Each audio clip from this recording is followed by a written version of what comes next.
యేసుక్రీస్తు పేరిట అందరికీ శుభాభివందనాలు తెలియపరుస్తున్నాను. మరొక వీడియో పరిశుద్ధాత్మ జ్ఞానంతో దేవుడు ప్రవక్తగా ప్రపంచానికి వీడియో నేను పరిచయం చేయబోతున్నాను.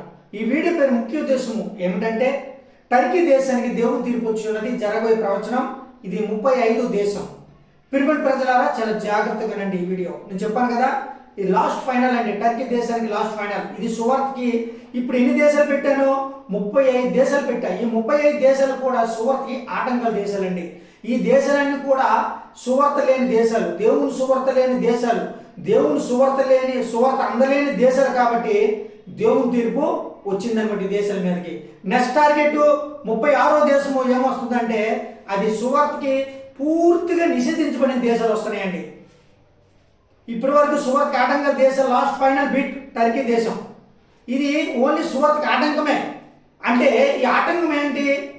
ఎవరైనా మతం ఏదైనా చర్చి పెట్టుకున్నా లేకపోతే ఏదైనా వాక్యం బోధించినా సరే వాళ్ళ మీద కొట్టడము, తిట్టడము, లేకపోతే వాళ్ళ మాటలు వీళ్ళు చెవులంట ఆలకించకుండా చేయడము, దొంగచాటున వాళ్ళు పరిచర్య చేసుకుని, ఇది సువార్తకి ఆటంకాల దేశాలు ఇవన్నీ.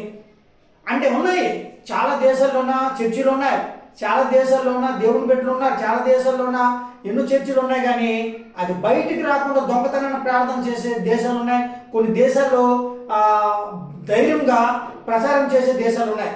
ఇవన్నీ కూడా సువార్తకి ఆటంక దేశాలండి. అందులోని ఈ టర్కీ దేశం.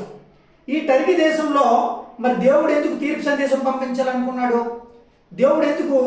ఇప్పుడు ఏంటంటే సువార్తకి నిషేధించబడిన దేశాలకి లోగో మారుతుందండి. యూట్యూబ్లోన లోగో మారుతుంది. ఈ సువార్తకి నిషేధించబడిన దేశాల మీదకి ఒక్కొక్క దేశం మీదకి దేవదూత వస్తున్నాడు ఖడ్గం పట్టుకుంటూ. అంటే ఒక్కొక్క దేశాన్ని దేవుడు తన దూతను పంపించి అందం అది సువార్తకి పూర్తిగా నిషేధించబడిన దేశాలు కాబట్టి అది తొందరలోనే అవి నేలమట్టం అవుతాయి ముందు, తర్వాత ఇవి నెక్స్ట్ అవుతాయి. కాబట్టి చాలా జాగ్రత్తగానండి వీడియో. కాబట్టి మరి ఈ దేశం కోసం దేవుడు బయలుపరిచాడు. కాబట్టి నేను గూగుల్లోకి వెళ్ళి ఈ దేశం కోసం తెలుసుకున్న తర్వాత దేవుడు గూగుల్లోకి వెళ్ళి తెలుసుకున్న తర్వాత ఈ పాయింట్లు నాకు 10 పాయింట్లు దొరికాయండి. 10 పాయింట్లు. ఈ దేశంలో కూడా దేవునికి వ్యతిరేకమైన పాయింట్లు నాకు 10 పాయింట్లు దొరికాయి. అంటే ఈ దేశాలు ఎందుకంటే నేను ఒక విషయం చెప్తున్నానంటే, మొన్న ఒక 2 బ్రదర్స్, ఒక దగ్గరతో ఒక 10 మంది బ్రదర్స్, ఒక 3 సిస్టర్స్ నాకు కామెంట్స్ పెట్టారు. ఏమని కామెంట్స్ పెట్టారంటే, ప్రవక్త గారు మీరు పంపించిన సందేశాలు మేము చాలా జాగ్రత్తగా వింటున్నాం, మీరు పంపించిన ఆ తీర్పు సందేశాలు మేము చాలా జాగ్రత్తగా వింటున్నాం, కానీ మీరు ఏ దేశం వెళ్ళకపోయినా సరే దేవుడు మరి నీ స్థలంలో ఉండి అనేక దేశాల మీద తీర్పు సందేశాలు పంపిస్తున్నాడంటే చాలా గాడ్ బ్లెస్సింగ్. అంటే మీకు దేవుడు ఎనీ టైము తోడుగా ఉన్నాడని మరి చాలా మంది చెప్పడం జరిగింది. ప్రియమైన ప్రజలారా, ఎందుకంటే ఈ విషయం నేను చెప్తున్నానంటే నేను దేవుడు ప్రార్థన చేస్తాను. ఏమని ప్రార్థన చేస్తాను? ప్రభువా మరి నాకు మరి దేశాలకు వెళ్ళే మార్గం ఏమి ఉన్నదా అని ప్రార్థన చేసేటప్పుడు దేవుడు ఏమన్నాడంటే, నా సన్నిధి నీ యొద్దనే ఉంటుంది, నా సన్నిధి నీ యొద్దనే ఉంటుంది, నా దేవదూతల సేన నీ యొద్దనే ఉంటుంది అని దేవుడు నాకు దైవ దర్శనంలో నాకు తెలియపరిచిన ఇదొక దైవ దర్శనం. పిల్లలు ప్రజలారా, అందుకే నేను ఈ స్థలంలో ఉన్నాను. చాలామంది ఒక ఆశ్చర్యంగా నా వైపు చూస్తారు, చాలామంది ఆశ్చర్యంగా మాట్లాడతారు. ప్రవక్త గారు లేకపోతే లోకా సార్ ఏవో కొన్ని విషయాల మీద ఏం మాట్లాడతారంటే, మీరు ఏ దేశంకి వెళ్ళకపోయినా సరే దేవుడు మీ పక్షమున ఉండి అనేక దేశాల మీదకి తీర్పు సందేశాలు పంపిస్తున్నాడంటే చాలా గ్రేట్. అంటే ఏ సేవకుడు కూడా చేయలేని పని దేవుడు మీ ద్వారా చేపిస్తున్నాడంటే మీరు చాలా ధన్యులు బ్రదర్.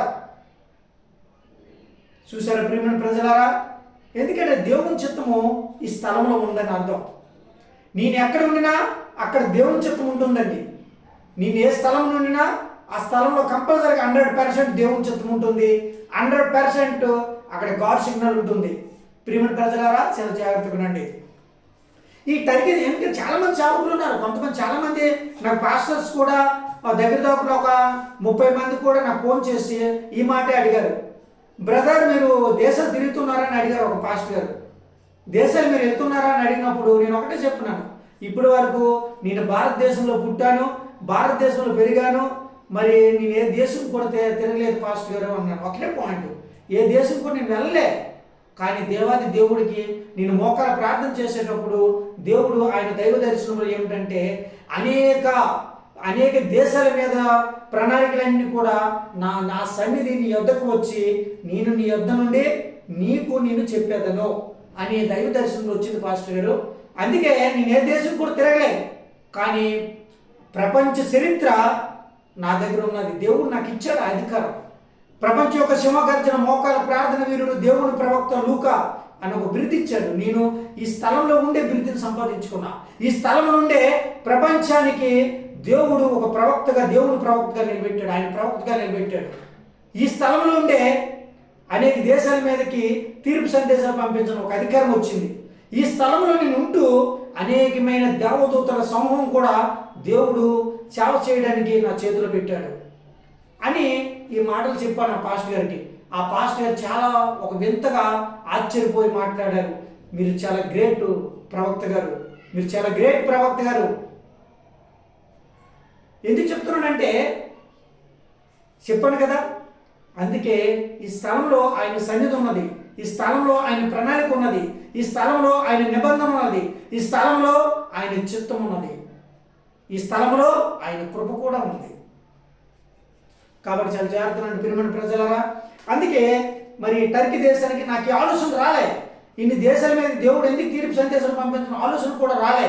కానీ దేవాది దేవుడైన యెహోవా ఒక దేవదూతని దైవ దర్శనంలో పంపించి నాతో మాట్లాడిపించాడు. మీరు నమ్మితే నమ్మండి, నమ్మపోయిన వాళ్ళు, నమ్మిన వాళ్ళు ధన్యులు, నమ్మపోయిన వాళ్ళు నేను ఇంకో విషయం ఏం చెప్పదలుచుకోలేదు, అంతే. ఆ విషయము దేవదూత ఏమని చెప్పిందంటే, భక్తుడా దైవ దర్శనంలో భక్తుడా ఇలా చెప్పి దేవాది దేవుడైన యెహోవా పరలోక సింహాసనుడు దేవుడు నీకు ప్రపంచం మీదకి అధికారముతో దేవుడు సృష్టించిన ఈ ప్రపంచంలోనికి అనేక దేశాల మీదకి నీకు అధికారం ఇచ్చి ఉన్నాడు అన్నప్పుడు నాకు థాట్ వచ్చింది, ఆలోచన. అనేక దేశాల మీదకి అధికారం ఇచ్చి ఉన్నాడు అంటే మరి నాకు ఆ ఆలోచన పరిశుద్ధాత్మ హోలీ స్పిరిట్ అతి పరిశుద్ధాత్మ ప్రేరేపణతో నేను దేశాల మీదకి తీర్పు సందేశాలు పంపించడం మొదలుపెట్టాను. కాబట్టి చాలా జాగ్రత్తగా ప్రియమైన ప్రజలారా, దేవుని బిడ్డలారా, కాబట్టి చాలా జాగ్రత్తగా. ఈ టర్కీ దేశము దేవుని శత్రువైన దేశము, ఇది జరగబోయే ప్రవచనం, ఇది దేవుని తీర్పు వచ్చిందండి. అయితే ఈ దేశంలో ఏం జరుగుతుంది, దేవునికి వ్యతిరేకమైన కార్యాలు ఏమైనా ఉన్నాయా? ఇది కేవలము ఇది 35 దేశం, సువర్కి ఆటంకల దేశం. చూడండి ప్రియమైన ప్రజలారా, 10 పాయింట్లు టక్ నేను చెప్పేసి ఇక్కడతోటి ముగిందాం. నెక్స్ట్ 36వ వీడియో, 36వ దేశం. నేను ఇప్పటికే 92 వీడియోలు పెట్టా, కానీ దేశాల కోసం చెప్తాను. 36వ దేశంకి సువార్తకి నిషేధించబడిన దేశం ఫస్ట్ మొదటి ఏమవుతుందో నెక్స్ట్ వీడియోలో తెలియపరుస్తాను. చూడండి, టర్కీ దేశం. కాబట్టి ఈ టర్కీ దేశంలో అసలు ఏం జరుగుతుంది, దేవుడు ఎందుకు ఈ టర్కీ దేశాన్ని దేవుడు అంతం చేయాలనుకుంటున్నాడు, నాశనం చేయాలనుకుంటున్నాడు, లేకపోతే ఆయన ఉగ్రత హెచ్చరికలు ఎందుకు పంపిస్తున్నాడు అంటే, ఈ టర్కీ దేశంలో మొన్నటి చూస్తే భూకంపాలు కూడా వచ్చాయి. టర్కీ దేశంలో మన కాలంలో ఈ భూకంపాలు కూడా వచ్చే అవకాశాలు వచ్చినాయి ఆల్రెడీ. కానీ దేవుడు ఆ దేశానికి దేవుని తీర్పు వచ్చింది. చూడండి ఇక్కడ ప్రియమైన ప్రజలారా, 10 పాయింట్లు నేను చెప్పి ఇక్కడికి సువార్తకి ఆటంకాల దేశాలకు పునఃస్థాపడదాం. చూడండి ఇక్కడ 1వ పాయింట్, ఈ దేశంలో జనాభా 8,05,00,000 మంది జనాభా ఉన్నారండి. 8,05,48,000 మంది జనాభా ఉన్నారండి. ఏది టర్కీ దేశంలో. చూడండి నెక్స్ట్ 2వ పాయింట్, 91% అట ఇస్లాం మతం ఉందట. వీళ్ళు ఎక్కువగా 8,690 మసీదులు ఉన్నాయండి ఈ దేశంలో. టర్కీ దేశంలో ఏంటట 91% ఇస్లాం మతం ఉంది. వాళ్ళు ఎక్కువగా దేవుని పూజ చేస్తారు, ఇస్లాం దేవుని పూజ చేస్తారు. రెండోది ఇక్కడ మసీదులు ఎన్ని ఉన్నాయట, 8,690 మసీదులు ఉన్నాయండి ఈ దేశంలో. నెక్స్ట్ 3వ పాయింట్కి అయితే ప్రేమికులు ఎక్కువగా ప్రేమిస్తారట. ఈ దేశంలో ఎక్కువ ప్రేమికులు ఉంటారు, ప్రేమ జాంట్లాంటి ఎక్కువ ఉంటాయట. చూడండి ఒక్కొక్క దేశంలో ఎలాంటి ఆచారాలు ఉన్నాయి చూసారా, ఒక్కొక్క దేశంలో ఎలాంటి ఆచారాలు ఉన్నాయి చూస్తున్నారు కదా ప్రియమైన ప్రజలారా, నేను చెప్తున్న వీడియో. కాబట్టి ఈ టర్కీ దేశంలో ఇలాంటి ఆచారాలు ఉన్నాయి. చూడండి ఇక్కడ చూస్తే ఎక్కువ మంది ప్రేమికులు ఉంటారట ఈ దేశంలో. 4వ పాయింట్ చూస్తే ఎక్కువ పక్షులను ప్రేమిస్తారు ఈ దేశంలో. అంటే ఎక్కువ శాతం పక్షులనే ప్రేమిస్తారు, ఇంకా దేవుడు అవసరం లేదు ఈ దేశంలో. ఎక్కువ శాతం పక్షులను ప్రేమిస్తారట. నెక్స్ట్ 6వ పాయింట్కి వస్తే, ఇక్కడ 5వ పాయింట్కి వస్తే, ఇక్కడ చాలా భయంకరంగా ఎక్కువగా మూఢనమ్మకాలు ఉన్నాయండి ఈ దేశంలో. టర్కీ దేశంలో ఎక్కువ శాతం మూఢనమ్మకాలు ఉన్నాయండి. నెక్స్ట్ ఆరో పాయింట్కి వస్తే ఈ దేశంలో ఎక్కువ శాతం మందు కూడా తాగుతారండి. చాలా మందట బీభత్సంగా మందు తాగుతారండి ఈ దేశంలో. నెక్స్ట్ 9వ పాయింట్కి వస్తే 8వ పాయింట్కి వస్తే ఎక్కువ డ్యాన్స్ని ప్రేమిస్తారండి ఈ దేశంలో. ఎక్కువ డ్యాన్స్ని ప్రేమిస్తారు. చూసారా ఒక్కొక్క ఆచారాలు ఎలా ఉన్నాయి. 8వ పాయింట్కి వస్తే ఈ బ్రెడ్ని ఎక్కువగా తింటారట ఈ దేశంలో. అదట ఎనీ టైం అట ఆ బ్రెడ్ లేదే వీళ్ళ జీవితం అట లేదట. అంటే దీన్ని బట్టి అర్థం ఏంటంటే దేవునికి వ్యతిరేకమైన కార్యాలు ఇన్ని ఉన్నాయండి అసలు. అంటే నిజమైన దేవుడు యేసుక్రీస్తుని మర్చిపోయి, నిజమైన దేవుడు యెహోవా దేవుని మర్చిపోయి ఈ ఆచరణని పాటిస్తున్నారు, ఈ ఆచరణన్నింటికి ప్రేమిస్తున్నారు. సో నెక్స్ట్ 9వ పాయింట్కి వస్తే ఒంటులాట ఎక్కువగా ప్రేమిస్తారు ఈ దేశంలో. ఒంటులు తెలుసు కదా, ఒంటులతోటి యుద్ధాలు జరుగుతాయట. ఒంటులతోటే యుద్ధాలు కాదు కానీ ఒంటులను ఏం చేస్తారట, గేమ్స్లో పాల్గొంటారట. చాలా గ్రామాల్లో దొరికితే కోడి పందాలు, చాలా ఎదురు పందాలు ఉంటాయి కదండి. అలాగే ఈ దేశంలో అట ఒంటిలతో మరి గేమ్స్ పెడతారట. నెక్స్ట్ ఒంటిల్ని ఎక్కువగా గేమ్స్ పెడతారు. ఇక్కడ 10వ పాయింట్కి వస్తే ఎక్కువ వీళ్ళు పువ్వులను ప్రేమిస్తారండి. నాకు వింత అనిపిస్తుంది ఈ దేశం మాటలు వింటే. ఆ గూగుల్కి వెళ్ళి నేను ఆ విషయం తెలుసుకున్నా. ఏంటి ప్రభు అసలు నీ మాట అసలు లేకుండా అయిపోయింది ఈ దేశంలో అనుకున్నాను. అన్ని తర్వాత దేవుడు ఏమన్నాడంటే, భక్తుడా నిన్ను ఎంత ఓర్పు సహనంతో నేను ఉన్నాను అంటే అర్థం ఏంటంటే ఈ దేశాల మీద దేవుని తీర్పు ఎందుకు వచ్చింది, ఈ సువార్తకి ఆటంకాల దేశాల మీదకి ఆయన ఓర్పు సహనంతో ఉన్నాడు. ఒక్కసారి కానీ ఆయన యోధ గోత్రంలాగా సింహంలాగా గర్జించితే ఇంకెన్ని దేశాలు నిలమట్టం అయిపోతే తెలదు. అర్థమవుతుంది కదా. అయితే ఇక్కడ జరుగుతున్న సిచ్యువేషను మరి ఇదనమాట అండి. వీళ్ళు ఈ దేశంలో ఎక్కువ పువ్వులను ప్రేమిస్తారండి. కొంతమంది చెట్లు ప్రేమిస్తున్నారు, కొంతమంది ఎడారులను ప్రేమిస్తున్నారు, కొంతమంది పర్వతాలను ప్రేమిస్తున్నారు. ప్రేమ అంటే అర్థం ఏంటంటే ఎక్కువ దాంట్లో నీలమైపోవడం. ప్రేమ అది లోకంలో చూస్తే అది వేరొక అర్థాన్ని ఇస్తుందండి. ఎందుకంటే వేరొక అర్థాన్ని ఏమిస్తుంది, ఈ లోకంలో ఉన్న ప్రేమ ఏంటి, నీవు లేనిదే నేను లేని ప్రియా అని అర్థాన్ని ఇస్తుంది. కానీ అదేవిధంగా అనేక దేశాల మీద వీళ్ళు ఏంటంటే పువ్వులు లేనిదే మేము లేము, లేకపోతే ఒంటిల్ని ఎక్కువగా ప్రేమించడం. ఎందుకంటే ఇక్కడ బైబిల్లో ఏం చదివిస్తుందంటే తల్లి అయినను భార్య అయినా అధికంగా ప్రేమించిన వాడు నాకు పాత్రుడు కాడు అని బైబిల్లో ఉంది. తల్లి అయినను భార్య అయినను పిల్లలైనను అధికంగా ప్రేమించిన వాడు నాకు పాత్రుడు కాడని డిక్లేర్గా బైబిల్ వాక్యమే చదివిస్తుంది. దేవుడే చెప్తున్నాడు. అలాగైనప్పుడు వీళ్ళు ఇన్ని దేశాల మీదకి ఇన్ని ఆచారాలను ప్రేమిస్తే దేవుడు ఊరుకుంటాడా? మళ్ళీ మనం మాట్లాడుకుందాం. ఊరుకుంటాడా? నో అవే. ఓకేనా? ఎందుకంటే దేవుడు తెలియపరిచిన విషయాలు నేను చెప్తున్నాను. ఆయన ఏది చెప్పమంటే అదే నేను చెప్తాను. నా సొంత మాట కానీ పొరపాటున రాదు. ఎందుకంటే నేను పరిశుద్ధాత్మ జ్ఞానంతో చెప్పిన వాడిని. నేను పరిశుద్ధాత్మ జ్ఞానం నింపిన పరిశుద్ధాత్మ జ్ఞానంతోనే నేను దేవుని ప్రవక్తగా ఈ యూట్యూబ్ ఛానల్ ఓపెన్ చేశాను. ప్రియమైన ప్రజలు చాలా జాగ్రత్తమేనండి. నా జ్ఞానం కాదండి, దేవుడి జ్ఞానంతో చెప్తున్నాను. ఓకేనా? ఇక్కడ చూస్తే ఏం జరుగుతుంది, 1వ పాయింట్లో చూస్తే 8,05,48,000 మంది జనాభా ఉన్నారు. ఈ జనంలోనే 91% అంటే ఇస్లాం మతస్థులు ఉన్నారు. తర్వాత వీళ్ళు మసీదులట 80,000. ఇక్కడ ఏంటి 80,600 8,000 కదా, 80,000 అండి. 82,000 ఓకే 82,690 మసీదులు ఉన్నాయి.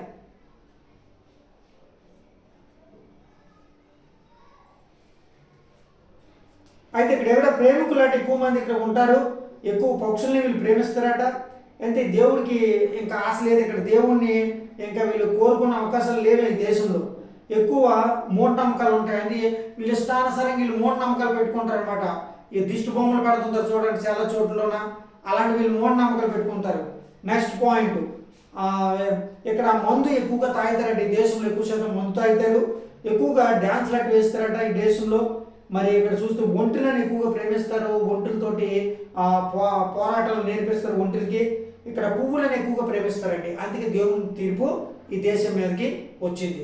ప్రియమైన ప్రజలారా, ఇన్ని చూసినప్పుడు ఇక్కడ ఏం రాయబడిన చూడండి. టర్కీ స్థానము పశ్చిమాసియా, జనసంఖ్య ఇక్కడ 5 కోట్లు ఉంటే ఇక్కడ 8 కోట్లు, 3 కోట్ల మంది జనాభా పెరిగారండి 10 సంవత్సరాల తర్వాత. నెక్స్ట్ ఇక్కడ చూస్తే విశ్వాసులు 0.03%, అధిక సంఖ్యకులు ముస్లింలు అండి. ఇది 30, అది ఇక్కడ చూస్తే 35 దేశం టర్కీ దేశం. ఇది సూరత్కి ఆటంకల దేశం. ప్రియమైన ప్రజలారా చాలా జాగ్రత్త వినండి, ఎందుకంటే ఇప్పటికే నా పోలీస్ స్టాప్, ఏం పోలీస్ స్టాప్ అంటే సూరత్కి ఆటంకల దేశం పోలీస్ స్టాప్ అయిపోయిందండి. ఇక్కడ నుండి సూరత్కి నిషేధించబడిన దేశాలు ఎన్ని ఉన్నాయంటే, మరి సూరత్కి నిషేధించబడిన దేశాలు ఎన్ని ఉన్నాయంటే ఎన్ని ఉన్నాయి, ఈ 19 అండి. పాకిస్తాన్ లాస్ట్ ఫైనల్లో ఉంది. సూరత్కి నిషేధించబడిన దేశం పాకిస్తాన్ 19వ నెంబర్లో ఉంది. కానీ ఇప్పుడు 35, 19 లెక్కేసుకుంటే మనకి 100%, 100 మెయిన్ 100 కావాలి. అంటే దేవుడు మరి 100 దేశాలని నేను నేలమట్టం చేస్తాను. నేలమట్టం అంటే దేశాలు జనాలు ఉంటారు, దేవుని బిడ్డలు ఉంటారు, కానీ ఆయన పైన ఆయన చేసుకుంటూ వెళ్ళిపోతాడు. కానీ దేశాల పేర్లు మారుతాయని కూడా నేను చెప్పగలుగుతాను. చూడండి అక్కడ జరుగుతున్న విషయం ఏమిటంటే, మరి నెక్స్ట్ వీడియో 36వ దేశం సూరత్కి నిషేధించబడిన దేశం మారాట్నియా. ఇది నెక్స్ట్ 36వ దేశం సూరత్కి నిషేధించబడిన దేశం అండి. ఇది సూరత్కి ఆటంకల దేశాలు అయిపోయినాయి దీంతో, టర్కీ దేశంతో. కాబట్టి ప్రియమైన ప్రజలారా చాలా జాగ్రత్తగా ఉండండి. మరి ప్రార్థన చేసుకొని యేసు ప్రేమను తెలుసుకోండి. యేసు ప్రేమని ఇప్పుడు మీరు ఎన్నో దేవుని పూజ చేస్తున్నారు, ఎన్నో దేవుణ్ణి పలకరిస్తున్నారు, పూజలు చేస్తున్నారు. నేను తప్పుగా అనట్లేదు, ఎందుకంటే నేను కూడా ఆ దేవుని నుండి వచ్చిన వాడిని కాబట్టి నేను యేసు ప్రభుని తెలుసుకున్నాను. ఆయన నిజరక్షకుడు, ఆయన నిజమైన దేవుడు అని నా పూర్ణ హృదయంతో నేను నమ్మి ఉన్నాను. కాబట్టి మీరు కూడా ముందు తెలుసుకోండి, మీరు ధ్యానం చేయండి, ఆలోచించండి. ఎందుకంటే ఆలోచించి మీరు ఒక నిర్ణయం తీసుకోవాలి. ఒక నిర్ణయం తీసుకోండి, మీకే మంచిది. ఆయన ఎస్ఏ ప్రవక్త గారు ఏమంటున్నారు తెలుసా? ఎస్ఏ గ్రంథంలో ఒక ఆయన ఉగ్రత రాకముందే మీరు సిద్ధంగా ఉన్నాను అంటున్నాడు దేవుడు. అంటే అక్కడ చూసినట్లయితే జపనీ గ్రంథం కూడా అదే ఉంది.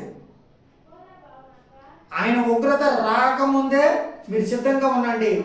ఆయన ఉగ్రత రాకముందే, ఎక్కడికి జపనీ గ్రంథంలో ఆయన ఉగ్రత రాకముందే మీరు దేవుని సన్నిధికి వెళ్ళండి, పశ్చాత్తాపం పడండి అని ఉన్నది. ఆయన ఉగ్రత వచ్చిందానికి ఇంకేం చేయలేరు. మీరు చెప్తున్నాను కదా దేవుని ప్రవక్తగా, ఆయన ఉగ్రత వచ్చి ఏమీ చేయలేరండి. మీరు చెప్పేస్తున్నాడు, ఏమీ చేయలేరు. అప్పుడు పరిగెట్టి నేను మందిరానికి పరిగెడతాను, లేకపోతే నేను అక్కడ పరిగెడతాను, ఎక్కడ పరిగెడతాను, మోకరెత్తాను, అవన్నీ పోతాయి. ఎందుకు పోతాయి అంటే ఆయన ఉగ్రత 5 నిమిషాలు మాత్రమే ఉంటుంది. 1 నిమిషం, 5 నిమిషాలు కాదు, 1 నిమిషమే బైబిల్ చెప్తుంది. 1 నిమిషం మాత్రం ఉంటుంది. ఈ 1 నిమిషంలోన ఎన్ని దేశాలు కుప్పకూలిపోతాయో, ఎన్ని గ్రామాలు నేలమట్టమని అయిపోతాయో మీకు మాత్రం తెలియదు. ఆయన ప్రేమ స్వరూపుడే, ఆయన కరుణామయుడే, ఆయన ప్రేమమయుడే, ఆయన శాంత స్వరూపే. కానీ ఒక పక్కలేని మాత్రం యోధ గోత్ర సింహం ఉన్నది. ఆయన మహాభయంకరుడు అని బైబిల్ వాక్యం చదివిస్తుంది. చాలామంది ఈ పిచ్చి ప్రేమ ఏంటో తెలుసా? చాలామంది ఏమనుకుంటారంటే యేసు ప్రభు కరుణామయుడు కదా, యేసు ప్రభు దైవమయుడు కదా, యేసు ప్రభు ఆయన ప్రేమ స్వరూపి కదా అనుకుంటున్నారు. అది పిచ్చి భ్రమ. ఒక కోణమే మీరు చూస్తున్నారు, ఇంకో కోణం మీరు చూడట్లే. ఒక కోణము ఆయన కరుణామయుడు, ఆయన దైవమయుడు, ఆయన ప్రేమ స్వరూపి, ఆయన ఆత్మల కాపరి, ఆయన ప్రధాన కాపరి, ఆయన నిత్య కాపరి, ఆయన నిజమైనది. ఒక పక్కలే కోణం ఉంది, రెండో పక్కలే కోణం ఉన్నది సుమా. అది మహాభయంకరుడు, ఉగ్రరూపుడు, యోధ గోత్ర సింహము. ఇవన్నీ అతని పేర్లు రెండో కోణంలో. ఇంత యేసుప్రభు వారు మన ఆయన ప్రేమ రూపుడు, ఆయన సత్యస్వరూపి, ఆయన ప్రేమమయుడు అని అంటున్నారు కదా. ఆయన యెహోవా గాలి, ఆయన తుఫాను సుడిగాలులతో వచ్చువాడు అనేది కొంత బైబిల్లో. ఆయన యేసుప్రభే కదా. యేసుప్రభు ఆయన ప్రేమ స్వరూపి, ఆయన కరుణమయుడు, ఆయన మమ్మల్ని ఏం చేయడానికి మీరు అంటున్నారు కరెక్టే. చాలామందికి ఇదే పిచ్చి ఆలోచన. కానీ పక్కన ఏముంది? యెహోవా తుఫాను సుడిగాలులతో వచ్చువాడు అని ఉంది. మరి ఆ మధ్యన రాలేదా భయంకరమైన తుఫాన్లు? నాకు లిస్ట్ ఉన్నది కూడా, ఆ లిస్ట్ తర్వాత చూపిస్తా. 20 తుఫాన్లు అండి దేవుడు పంపించాడు ఈ భూలోకానికి. 20 తుఫాన్లు. సౌ తుఫాను, తీవ్ర తుఫాను, అంతిమ తుఫాను, ఉన్నాయి. చాలా తుఫాన్లు ఉన్నాయి. పేర్లు లిస్ట్ మాత్రం ఎక్కడో ఉంది, కానీ మీకు నెక్స్ట్ టార్గెట్లో నెక్స్ట్ వీడియో చెప్తాను. ఆయన తెగుళ్ళు 36 మనిషి బాడీలోనికి ఇప్పుడు 36 తెగులు పంపించాడు. ఆయన ప్రేమ స్వరూపే కదా. అంతే. మీరు చేసిన తప్పులైనా ఆయన ఊరుకుంటాడా? ఆయన ఎంత క్షమించుకుంటూ వస్తున్నాడు, ఇంకా ఆయన మీద కూర్చోడానికి ప్రయత్నాలు చేస్తున్నారు తప్ప, ఆయన వ్యతిరేకంగా జీవిస్తున్నారు తప్ప. కానీ ఆయన ప్రేమ స్వరూపే, కానీ ఇంకో కోణము మహాభయంకరుడు కూడా. బైబిల్ వాక్యమే చదివిస్తుంది. అర్థమవుతుంది కదా? ఎక్కడైనా సరే భయభక్తులు కలిగి జీవించడం నేర్చుకోండి. కాబట్టి చాలా జాగ్రత్తగా వినండి. ఎందుకంటే ఈ యాక్సిడెంట్లు ఇవన్నీ మరి అంత దేవుడు ఆపడా? ఎందుకు ఆపట్లేదు? ఎవరి పాపం వాళ్ళే పోతున్నారు. మరి మేము అనకూడదు వాళ్ళని. మేడిపండు చూడు మేలుమై ఉండు, పొట్టయిప్పు చూడు పురుగులుండు అంటే అర్థం ఏంటి? ఒక యామన్ గారు రాశారు. మేడిపండు చూడు మేలుమై ఉండు, వాడు బయట మాత్రం నికలు ఆడుతుంటారు, మేడిపండు జిగ్జిగలు ఆడుతుంటుంది, లోపల చూస్తే ఒట్టి పురుగులే. అలాగే మనిషి జీవితాలు కూడా, వాడు భయంకర మహావీరులాగా ఉంటాడు, ఆ లోపల మాత్రం అంత కుళ్ళిపోయిన కపటాలు, కుళ్ళిపోయిన పగలు, కుళ్ళిపోయిన వ్యత్యాసాలు, వ్యభిచార ఆలోచనలు ఇవన్నీ కూడా వాడి మైండ్లోనే ఉంటాయి. అది మాత్రం దేవుడికి మాత్రమే తెలుసు. అందుకే కొంతమంది యాక్సిడెంట్లు అవుతున్నారు, కొంతమంది బస్సులో కాలిపోతున్నారు, కొంతమంది రైల్లో కాలిపోతున్నారు. ఎందుకు ఇవన్నీ జరుగుతున్నాయి? ఇవన్నీ దేవుని ఉగ్రతకి సూచనలు ఇవన్నీ. ఇప్పుడైనా అర్థం చేసుకోండి మట్టి బుర్రలారా. కాబట్టి చాలా జాగ్రత్త వినండి. మరొకసారి ఈ వీడియో తప్పనిసరి సబ్స్క్రైబ్ చేయండి, లైక్ చేయమని దేవుని పేరిట మనం చేస్తున్నాను. అందరికీ యేసుక్రీస్తు పేరిట శుభాభివందనాలు తెలియపరుస్తున్నాను మరొకసారి.